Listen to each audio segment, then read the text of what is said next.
Good morning, जय हिंद, वंदे मातरम। कैसे हैं आप सब? आई होप कि बहुत अच्छे होंगे।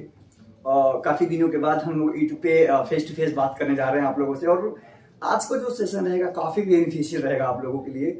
जो मैं एक पर्सन जो है जेंटलमैन, बहुत ही काफी उनके पास एक्सपीरियंस है, जो एसएसबी सर्विस सिलेक्शन बोर्ड का जो टीएस एंट्री से आए हुए हैं यहाँ पर।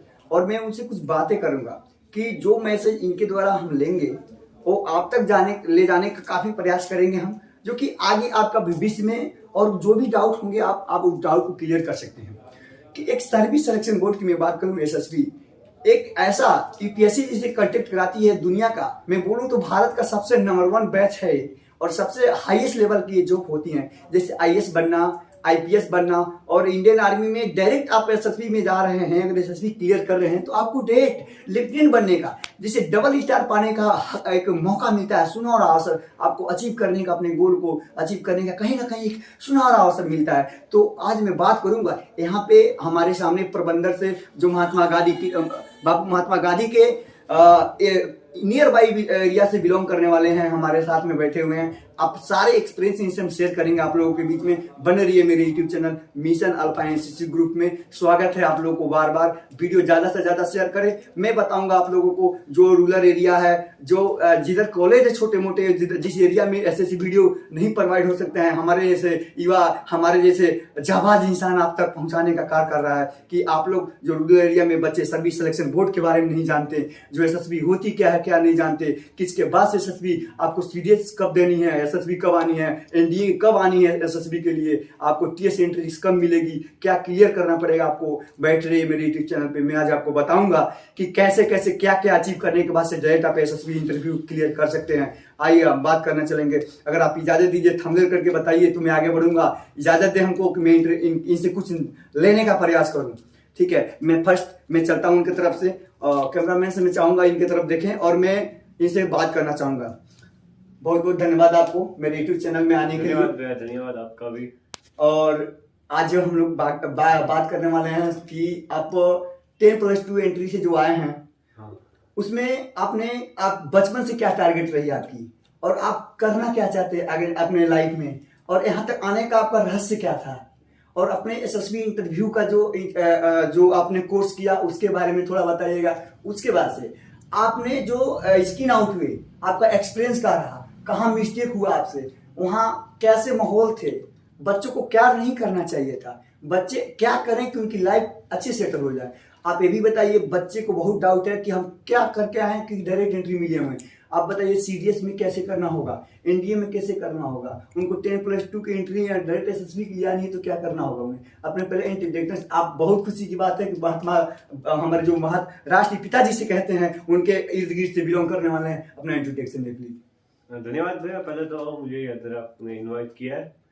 और बात रही एसएसबी इंटरव्यू की, जैसा कि हम सब लोग जानते हैं कि ये सुनहरा मौका हम कह सकते हैं कि आर्म फोर्सेस में एज ए ऑफिसर हम ज्वाइन कर सकते हैं।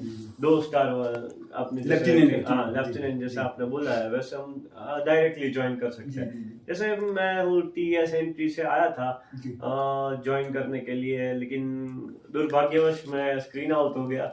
तो मतलब एक्सपीरियंस तो मेरे पास इतना नहीं है, बस मैं आपसे थोड़ी बातें शेयर करना चाहता हूँ क्या करना चाहिए। जैसे कि हम जानते हैं कि मेरी डायरेक्ट एंट्री थी, और हमेशा याद रखने का कि डायरेक्ट एंट्री में भीड़ बहुत ज्यादा होती है। डायरेक्ट एंट्री में भीड़ बहुत ज्यादा होती है, उससे वजह से वो लोग सब पे फोकस नहीं, रिपोर्टिंग ज्यादा होती है। हाँ, रिपोर्टिंग ज्यादा होती है। जैसे मेरी बात करूँ तो मेरे बैच में रिपोर्टिंग थी 305 की। उसमें से 18 स्क्रीनिंग हुए, बाकी सब स्क्रीन आउट हुए। और जिसमें 18 स्क्रीन हुए उसमें भी मतलब ज्यादातर सैनिक स्कूल, आरएमसी वगैरह के जो पास आउट थे कैंडिडेट वही थे।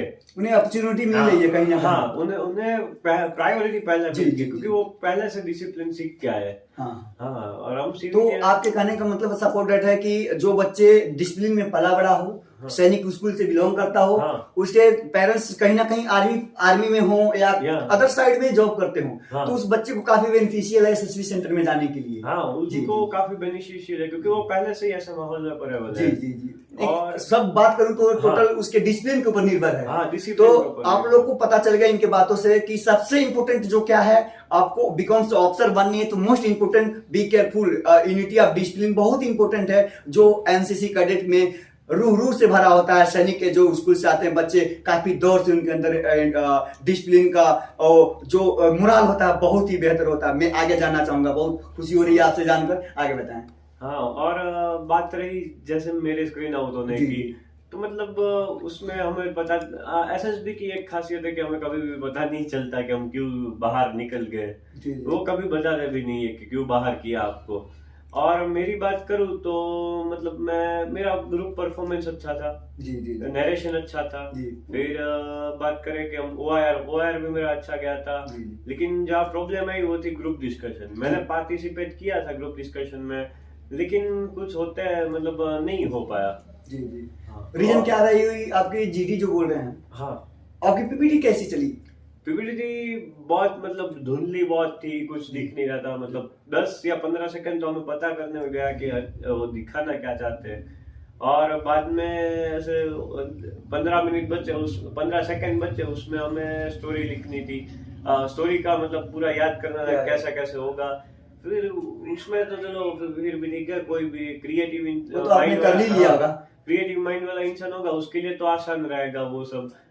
लेकिन अगर हम बात करें कि ग्रुप डिस्कशन की, तो एक बात होती है एसएसबी में कि कभी आप अपने साथी को कंपटीशन मत मानिए। जी सभी को साथ में लेकर चलना, साथ में लेकर चलने का प्रयास, एकता दिखाना है। हाँ, क्योंकि एसएसबी आपकी एकता ही देखती है। उसमें OLQs होते हैं, ऑफिसर लाइक क्वालिटीज, उसमें भी 3 ऐसे ही होते हैं, like social adaptability, cooperation with group and मतलब ज्यादातर ग्रुप के साथ आप कितने बिहेव करते हो, मतलब कैसे बिहेव करते हो, वो ज्यादा देखा जाता है। और बात करें कि ग्रुप, मैंने जैसे बताया कि आप अपने साथियों को कभी कंपटीशन मत माना कीजिए, क्योंकि ग्रुप डिस्कशन में ऐसा ही होता है कि बहुत बार आपको मतलब डर होता है अंदर से लोगों को, बच्चों को, कि वो कैसे सिलेक्ट हो। तो मतलब जो डर होता है वो बाहर निकलता है, तो वो सिर्फ बोलते जाते हैं। लेकिन वो दूसरों के लिए भी परेशानी बनते हैं और खुद के लिए भी परेशानी बनते हैं। तो आपके हिसाब से वहाँ क्या करना चाहिए, कैसे रहना चाहिए कि सबका भी काम चल जाए, एकता यूनिटी भी रहे, आपस में संबंध भी, और अफसर बनने का एक अपॉर्चुनिटी हमें हासिल हो? क्या करना होगा हमें? अपना एक्सपीरियंस शेयर करें कि बच्चों को मैसेज एक दें कि हमें जब एसएसबी सेंटर में जाते हैं, पीपीटी की डिस्कस करते हैं, तो वहां पे हमको कैसे बिहेव करना चाहिए, ग्रुप को कैसे लेके लीड करना चाहिए, किस मोरल से बात करनी चाहिए, हमारी क्वालिटी क्या होनी चाहिए, थोड़ा आप बताएं बच्चों। हाँ, मैंने जैसा कि आपको पता ही है कि मैंने 14 दिन की क्लासेस ली है इधर से, उसमें मैंने एक ही चीज सीखी है कि अगर आप सिर्फ बुक या वगैरह में अकेले हो, आप मतलब इंट्रोवर्ट हो, किसी से बात नहीं करो, तो मतलब आपका एसएसबी हो निकलना बहुत मुश्किल है। उसमें मेन चीज है कि आप लोगों को साथ में डिस्कस करना है। फिर लोगों को जितना हो सके उतना लोगों के साथ घूमिए, मतलब आप सोशली कनेक्टेड होने चाहिए सब लोगों से। और बात रही पीपीटी की, उसमें भी ऐसा ही होता है कि अगर आप सबकी बातें सुने, पहले तो खुद को डोमिनेट ना करें, सबकी बातें सुने, सब क्या कहना चाहते हैं वो सुने, और उसके बाद अपना परिचय रखें। जब आप सबकी बातें सुनेंगे तो जाहिर सी बात है कि लोग भी आपकी बात सुनेंगे। मतलब मैं इन शब्द यही कहना चाहता हूँ कि डोमिनेट ना करें खुद को, बस सिर्फ अपनी बात रखें और दूसरों की बात भी ध्यान से सुने, और कभी भी दूसरों की बात को गलत ना करें, क्योंकि हर लोगों का अलग अलग परसेप्शन होता है, उनका अलग विचार होता है, हमारा अलग विचार होता है। हमें किसी का मतलब नहीं करना चाहिए ऐसा। जी। तो आपका कहने का मतलब है कि सबको लीड करना चाहिए, सबको एक साथ लेकर चलना चाहिए। हाँ, सबको एक साथ लेकर चलना चाहिए। लेकिन कुछ बच्चे, हमको ये पता है जहां तक कि कुछ बच्चे आते हैं उसमें मछली मार्केट बना देते हैं। कि नहीं जेंटलमैन, मेरा सुनिए। तो वहाँ पे आप बच्चों को क्या मैसेज देना चाहेंगे कि किस बिहेवियर से वहाँ बात करें कि सब कोई अपना अपना बात रख दे और सब कोई अच्छा अपना अपना परफॉर्मेंस अच्छा बेटर करे? जैसा कि आपने बोला मच्छी मार्केट बन जाता है, वैसे ही हमारे ग्रुप के साथ भी ऐसा ही हुआ था कि हम 10 लोगों का ग्रुप था, उन्होंने मच्छी मार्केट बना दिया था। तो उस हिसाब से हमारे ग्रुप 10 में से कोई स्क्रीन नहीं हुआ। हाँ, वही एक रीजन है कि शायद मेरा भी स्क्रीन आउट उसी वजह से हुआ, क्योंकि मेरा नरेशन भी अच्छा गया था। और मैं अगर मेरी बात मैं कहूँ तो आपको सबको साथ में लेके चलना चाहिए, सबकी बातें सुने, मतलब चिल्लाना नहीं चाहिए, पहले तो धीरे बोलना चाहिए, मतलब आराम से। आप ऐसे बोल सकते, आप भी ऐसे भी बोल सकते हो कि लोग आपकी बात सुने सामने से। ऐसा नहीं कि आप लोगों को जबरदस्ती अपनी बातें सुना रहे हो। कुछ क्वालिटी होनी चाहिए। हाँ, कुछ क्वालिटी होनी चाहिए कि वो आपकी बात सुने, और जो पॉइंट्स होते हैं वो वैलिड होने चाहिए, एक ही दूसरे पॉइंट होनी चाहिए, उसमें कुछ अच्छे बेटर कंक्लूजन होनी चाहिए। हाँ, खुद जी, के ही जी। पॉइंट मतलब दूसरों के पॉइंट मिला के खुद का पॉइंट बना दिया, ऐसा नहीं होना चाहिए। मतलब जितना हो सके उतना आप अपने पॉइंट रखो तो ज्यादा अच्छा जी, रहेगा। जी, जी, जी। तो यहाँ मछली मार्केट बनने का रीजन यही है कि आप किसी की बात नहीं सुन हाँ रहे हैं। वहाँ पे अगर किसी का हम बात सुने, सब ग्रुप को एक साथ में लेके चलें तो बेहतर हमारी रिस्पॉन्सिबिलिटी निकल सकती है उसमें। हाँ, उसमें एक फैक्टर ऐसा भी होता है कि जी। रिस्पॉन्सिबिलिटी, जी। मतलब अगर मच्छी मार्केट बन भी रहा है तो भी हम ऐसा कर सकते हैं कि हम ग्रुप को अलग अलग कर दें। जी। हाँ, वो करने की कोशिश भी करते हैं हम सब लोग, लेकिन नहीं हो पाता। अच्छा, एक चीज हमें बताएं आप, उसमें जो अफसर रहते हैं, जो जीटीओ, जो आपकी जो जीपीपीटीटी कराते हैं, जो बच्चे को सेलेक्ट करते हैं, स्क्रीनिंग करते हैं, उनके अंदर के बच्चे के अंदर क्या देखते हैं? वो तुम जैसा कि मेरे एक्सपीरियंस में बता रहा हूँ, वो बच्चे के अंदर देखते हैं कि आपके पास कितना पोटेंशियल है। जी। मतलब आप बोलते हो तो कितने लोग आपको ध्यान से सुनते हैं, मतलब आपके पास डिस्कशन करने में आप अपने कितना मतलब देते हो, मतलब क्या बोलते हैं, अपना योगदान देते हो। योगदान। हाँ, आप अपना योगदान कितना देते हो और मतलब कैसे करते हो, वैसा क्वालिटी वो लोग ज्यादा देखते हैं। अच्छा, यहाँ तक एक चीज हमें बताइए आप, कि हम ये सुनते हैं कि उसमें जो बच्चे जाते हैं, ठीक है, वो 10+2 वाले हैं आप, हाँ, तो आप किस तरह से अचीव किए अपने गोल कि आप वहां जाने के लिए सक्सेस हुए, और वहां जाने के लिए आपको मतलब एक गाइडलाइन मिली आपको, और किस तरह से आप यहाँ आने का प्रयास किए, और आपके मन में एक जज्बा कैसे आया कि हमें ये सब करना चाहिए? देखिए, अगर बात करें कैसे आया, मतलब मुझे पहले से ही एक बात तो फिक्स थी कि मैं भारतीय सेना को ही ज्वाइन करना चाहता था। मतलब एक डिटर्मिनेशन होता है कि ये करना है तो करना ही है, वैसी बातें वो थी मेरे अंदर। और मैंने फॉर्म भर दिया था, लेकिन कोई आइडिया नहीं था कि मेरा नाम शॉर्टलिस्ट होगा, क्योंकि कुछ मतलब मैं इसके बारे में इतना कुछ जानता भी नहीं था। पहली बार मैंने सुना था, लेकिन फॉर्म भर दिया। और उसके बाद अचानक से मैसेज आया, तो मैंने सोचा चलो भाई क्लासेस भी कर लेते हैं जी। और कुछ एक्सपीरियंस भी मिल जाएगा। जी, जी। हाँ, और मैंने अपने अपने तरफ से मेहनत भी की थी स्क्रीन होने नहीं, के हम लिए। लोग ने देखा कि आपने मेहनत बहुत ज्यादा किया, और आपका जो एक्सपीरियंस रहा काफी ज्यादा रहा, लेकिन अफसोस कि मछली मार्केट होने के कुछ बच्चों में एकता हाँ। ना होने की वजह से स्क्रीन आउट हुए। बट कहा एक शब्द बोला गया है कि रख हौसला, वो मंजर भी आएगा, प्यासे के पास चलकर समुंदर भी आएगा, ए मुसाफिर मत थम के बैठ अपनी राहों में, जीतेगा तू भी और जीतने का मजा भी आएगा। आप लोग ऐसे ऐसे वीर हमारे देश में बैठे हुए हैं जो संघर्ष पे संघर्ष, जब तक तोड़ेंगे नहीं तब तक छोड़ेंगे नहीं। एक दशरथ माजी का एक छोटा सा शब्द है कि अपने मन में हौसला रहा तो हम उस मंजिल को अचीव कर लेंगे। देखिए, आगे बढ़ने से हमें हमारी मंजिल की दीवारें नहीं रोकती है, हमारे मन में बैठे हुए वो पाप, जो हमारे मन में नेगेटिव सोच कि हमें नहीं कर सकते, जिसने किया कर्म, एक छोटा सा शब्द है, उसी का फूटा कर्म, सभी शर्म ना करें। अभी इनसे हम एक्सपीरियंस लिए हैं कि एसएसबी एक ऐसी चीज है कि ना ही आपकी बुक की ज्ञान लेती है, केवल आपकी जो सोसाइटी की ज्ञान है उसको इंपोर्टेंट होना चाहिए, आपके लाइफ में बेटर बनाएगी आपको, और सामाजिक ज्ञान होना चाहिए आपको। एसएसबी आपकी बुक की ज्ञान नहीं लेती है कि आप कहां तक अचीव किए, लोगों के साथ कितना एकता बना के रखते हैं, आपकी मुराल क्या है, क्वालिटी क्या है आपकी, सब एसएसबी यही चाहती है। फिर मैं थोड़ा सी अपने बारे में बताएं कि बहुत अच्छा एक जगह है जो महात्मा गांधी जहां हम जन्म लिए, आप वहां से बिलोंग कर रहे हैं। बहुत खुशी की बात है कि हमारे सामने जैसे महात्मा पिता के नाम, महात्मा गांधी जो देश के काफी अच्छे महान पिता के नाम से जाने जाते थे, राष्ट्रीय पिताजी से कहा जाता है, वहां के इर्द गिर्द में बिलोंग करने वाले। थोड़ी अपने बारे में बताइए, उस जगह के बारे में बताइए। अगर जगह के बारे में बताऊं तो मतलब जैसे कि सब लोग जानते ही है कि हिस्ट्री में ये जगह का काफी उल्लंघन किया गया है महात्मा गांधी जी की जन्मभूमि के रूप में। और मैं ये भी बताना चाहता हूँ कि ये सिर्फ महात्मा गांधी की जन्मभूमि नहीं है, लेकिन सुदामा जी, आपको नाम सुना होगा। हैं, सुदामा जी को जानते हैं, जो कृष्ण हाँ, भगवान के काफी कृष्ण कलोजली मित्र थे, प्रिय मित्र थे। सखा जी से बोला जाता था। हाँ, वो भी मतलब एक पोरबंदर से ही है। मतलब चलिए, मुझे नहीं पता था, आपने बता दिया, और शायद बहुत बच्चों को भी नहीं पता था कि जो सुदामा जी कृष्ण भगवान के क्लोजली मित्र थे, जो से बहुत ही घनिष्ठ प्रेम थी, वो भी पोरबंदर से बिलोंग करते हैं। क्या बात है, वो भी, आप भी वहां से बिलोंग करने वाले हैं। बहुत खुशी की बात, आप मेरे साथ में जुड़े हुए हैं। चलिए बताइए।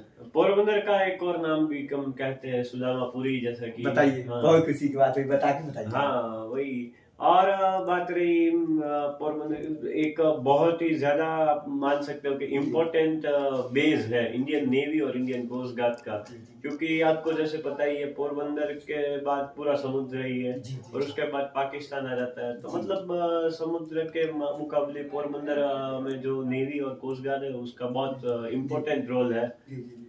और मतलब अगर मेरी बात करूँ तो मतलब पोरबंदर से आप जैसे कि सब लोग जानते हैं कि गुजरात में डिफेंस में जाने वाले और सरकारी नौकरी में जाने वाले बहुत कम लोग हैं, लेकिन अंदर से ही मुझे पहले से था कि जो करना है तो मातृभूमि के लिए करना है, वरना जवाब देखिए, नहीं इस आपसे बात हमें की। ये सीख मिल रहा है कि जगह से और लोगों को कहने से कुछ नहीं होता, बस एक अंदर दिल में एक जज्बा होनी चाहिए कि मुझे यहाँ जाना है।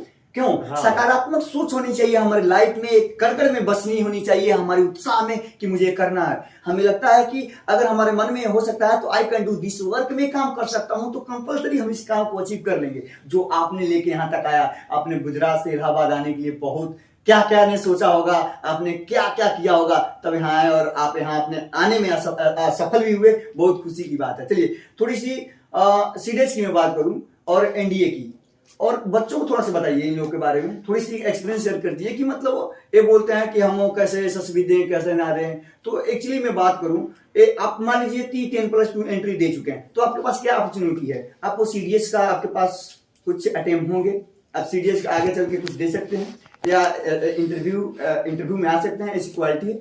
क्या करना चाहेंगे इन लोगों के बारे हाँ, में? जैसे कि मैं बात करूँ अभी तो 10+2 से मैं आया था, जी जी, तो उसके बाद भी अपॉर्चुनिटी है है ना? अगर हाँ, किसी को आर्मी ज्वाइन करनी है, उसके पास 2 अपॉर्चुनिटी है। आर्मी एज अ ऑफिसर मैं बात कर रहा जी हूँ। जी जी, मतलब पहले तो एनडीए जैसे कि सब लोग जानते हैं कि रिटन एग्जाम क्लियर करना, उसके बाद एसएसबी क्लियर करना। अभी तो एक खैर बहुत अच्छी बात है कि लड़कियों को भी एनडीए देने में बहुत ही खुशी की बात है। हाँ, उनको हाँ, बोला है। जो 19 सीट का रिजर्व कर दी गई है हाँ, स्पेशल रिजर्व कर दिया एनडीए गया। की लड़कियों के लिए। जी, लड़की भी आ सकती है, बीकॉम से अफसर बन सकते हैं, इंडियन हाँ आर्मी की जो कारभार है उसको संभाले, देश की सेवा करे। वैसे देश में तो अपने इंडिया को तो भारत माँ का हाँ दर्जा दिया गया, आपको पता होना चाहिए, हाँ क्योंकि अपने देश में ममता की धाराएं बहती हैं। कहीं ना कहीं जब युद्ध की बात आती है तो झांसी रानी बन जाने में इनको कोई भी कसर नहीं छोड़ती हैं। अपने आप को खत्म करने में, निछावर करने में, देश को बचाने में काफी महत्व भूमिका निभाती हैं। हाँ जैसे मैं बार बार मैं बताऊंगा, झांसी की रानी अन्नपूर्णा हो गई, वैशेंद्री पाल को आप भी जानते होंगे कि माउंटेन एवरेस्ट की ऊंचाई को 8,848 फीट की ऊंचाई को कई बार फतेह की है। ऐसे से झांसी की रानी हमारे देश में पड़ी हुई हैं। तो इंडियन गवर्नमेंट ने डिसाइडेड किया क्यों ना क्यों हम ऐसे हाँ ऐसे से जो संघर्षशील हैं उनको हम इंडियन अफसर बनाएं और अपने देश के लिए भी क्यों ना काम करने का एक अपॉर्चुनिटी कहीं ना कहीं आया। आपका प्रयास था, आप लोग के बीच में एनडीए भी आ गया, तो आप लोग बैठिए मत घर पे, हासिल कीजिए अपने मंजिल को और एसएसबी में आने का प्रयास करें। प्रयास ना करें, एक अपने गोल को अचीव करें, बीकॉम अफसर बने और अपने झांसी की रानी का दोबारा प्रेसिडेंट बन के दिखाएं कि हम भी झांसी की रानी से कम नहीं, आपको झांसी की रानी है। बताइए अभी। हाँ, जैसे कि आपने बोला ये झांसी की रानी है, वह काफी हद तक मतलब हम खुशी की बात है कि लड़कियों को भी इस बार मौका, और मुझे ऐसा भी लगता है कि आगे जाके जैसे टीएस एंट्री है, फिर 10+2 बीटेक एंट्री है इंडियन नेवी में, उसमें भी लड़कियों को चांस मिलेगा। मेरा ऐसा मानना है कि मिलना चाहिए आगे जाके जी उनको जी भी। और रही बात 10+2 की, हम जैसे बात कर रहे थे, जी तो जी एक तो एनडीए हो गया जी और TS 10+2 BTech entry scheme Indian army के लिए है, जी जी और एक इंडियन नेवी के लिए 10+2 बीटेक एंट्री स्कीम है। जी जी और अगर बाद में कोई अगर ग्रेजुएट हो जी तो जी उसके बाद तो बहुत सारे काफी सारे जी एंट्री जी के ऑप्शन है, जी लेकिन प्रॉब्लम ये है कि लोगों को इतना ऑप्शन उनको पता नहीं पता है। नहीं है। हाँ मेन रीजन यही है, हम इसीलिए हाँ आपसे मैसेज किए। मेरा मेन रीजन था कि इनसे मैं एक इक्वालिटी के बारे में मैं इनसे एक इंफॉर्मेशन ली, मैसेज आप तक छोड़ूं। क्या है, ग्रेजुएशन के बाद आपके पास काफी एंट्री होती है। जैसे मैं सीरियस बोल दूं, लड़कियां बोलती हैं कि मैं सीडीएस में जा पाऊंगी, बिल्कुल जा सकते हैं, आपके पास वो मौका है। आप ओटीए ज्वाइनिंग, ओटीए चेन्नई गाया ज्वाइनिंग कर सकते हैं आप, सॉरी ओटीए चेन्नई आप जा सकते हैं। बहुत ही अच्छा, आप ग्रेजुएशन कंप्लीट करें, उसके बाद से रिटर्न में आप भागीदारी बन सकती हैं, रिटर्न को हाँ क्लियर करें, उसके बाद से एसएससी भी क्लियर कर सकती हैं। हाँ, सिर्फ सीडीएस ही नहीं, मतलब काफी सारी ऐसी एंट्री है, जैसे कि आप टेक्निकल एंट्री को जी ले जी लो, जी फिर आप एनसीसी एंट्री जो एनसीसी काफी एंट्री, काफी जिससे हम अच्छी है। मैं खुद एनसीसी स्पेशलिस्ट आऊंगा, एक हाँ वीडियो आप लोग को बना दूंगा कि मैं कैसे अल्फा पाया, कैसे बीटा पाया, और यहाँ आने का मेरा संघर्ष क्या रहा, मेरी जर्नी कैसी रही, मैं कितना संघर्ष किया, मैंने कैसे कैसे कैंप किए और किस लेवल तक मैं गया, मैं किस रैंक पे था एनसीसी में। बने रहिएगा, नेक्स्ट वीडियो में बता दूंगा। फिलहाल मैं बात करने वाला हूँ लड़कियों पे मैं बात कर रहा हूँ स्पेशल की, मतलब उनको क्या क्या मिलता है और वो अचीव नहीं कर पाती हैं, ये बता रहे हैं, सुनते हैं। हाँ, तो जैसे कि मैंने कहा कि एनसीसी एंट्री हो गई और काफी सारी टेक्निकल एंट्री हो गई, एसएससी टेक और वो सब। तो मतलब ग्रेजुएशन के बाद काफी सारे ऑप्शन खुल जाते हैं, सिर्फ लड़कियों के लिए नहीं, लड़कों के लिए भी मतलब खुल जाते हैं। जैसे कि मैंने एक बार देखा था कि बीटेक मैकेनिकल करने के बाद इंडियन नेवी में कितने ऑप्शन होते हैं। तो मतलब मुझे काफी हद तक मान सकते हैं 12 से 13 ऑप्शन मिले थे कि आप मैकेनिकल इंजीनियरिंग में आप अपनी ग्रेजुएशन करें और उसके बाद आप इंडियन नेवी में एज ऑफिसर ज्वाइन करने का आपको मौका मिलता है। एयरफोर्स में भी अपॉर्चुनिटी है, एयरफोर्स में भी और इंडियन नेवी में भी इतनी अपॉर्चुनिटी है। और अभी फिलहाल बात करें तो इंडियन कोस्ट गार्ड का भी मतलब काफी ज्यादा क्रेज है, क्योंकि वो नेवी और कोस्ट गार्ड काफी हद तक काम सेम ही होता है। तो इंडियन कोस्ट गार्ड भी आप मतलब एज ऑफिसर ज्वाइन कर सकते हैं। जैसा कि मैंने कोस्ट गार्ड को क्लोजली देखा है, क्योंकि मेरा दोस्त है और उनके जो पेरेंट्स, उनके जो फादर है मतलब वो इंडियन कोस्ट गार्ड में बहुत ऊपर के ऑफिसर थे। तो मतलब काफी हद तक मुझे कोस्ट गार्ड के बारे में भी बताया। जी। और बात रही 10+2 की, तो मुझे ऐसा लगता है कि आगे जाके वो सबके लिए काफी सारे ऑप्शन और खुलने वाले हैं, इंडियन नेवी और इंडियन आर्मी के लिए भी। और मुझे ऐसा भी लगता है कि एयरफोर्स के लिए भी बहुत जल्दी खुल जाएगा 10+2 भी। एफकेट में भी लड़की एयरफोर्स जा सकती है। हाँ, एफकेट पे भी जा सकते हैं। वही आपके पास ग्रेजुएशन के बाद काफी ऑप्शन रह जाता है। थोड़ी सी इन्हें संघर्ष करनी पड़ेगी कि ग्रेजुएशन में हमें 60% अबव लाएं, कि 60% से नीचे ना हो, तब हमें अच्छे गोल को अचीव कर सकते हैं। बट अगर 60% नहीं होता है, अब ग्रेजुएशन है तो कॉमन आप ओटीए में जा सकते हैं। हाँ, बिकॉज ऑफिसर बन सकते हैं। आपके पास तो काफी गाइडलाइन से रास्ते हैं, बट आप लेना नहीं चाहते। हाँ, वही बात है।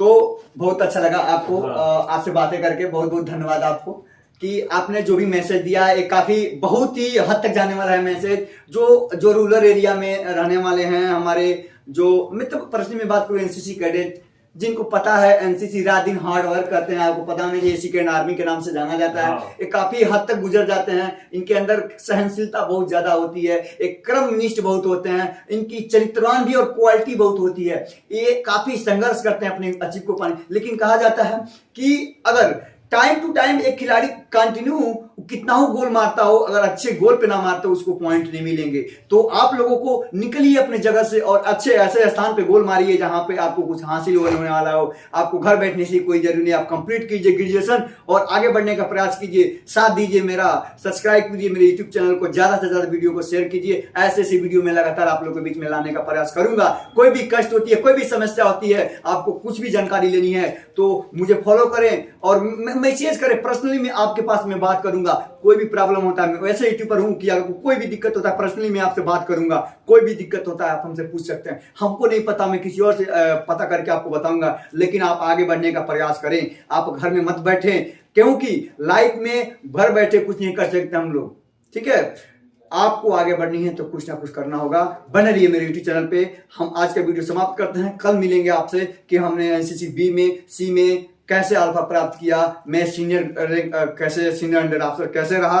बीकॉम से मैं अपने 3 साल का एक्सपीरियंस को शेयर करूंगा। और मैं यहाँ एसएसपी डायरेक्ट एनसीसी एंट्री से आया हूं, तो कहीं ना कहीं मेरे अंदर वो क्वालिटी होगी, मैं वो क्वालिटी को शेयर करूंगा और मैं आइडिया से भी बताऊंगा आपको कि मैं किस तरह से आया हूं। और मुझे फॉलो करें, मैं आपके साथ हूं, आप मेरे साथ में रहिए। जय हिंद, वंदे मातरम, इनकलाब जिंदाबाद।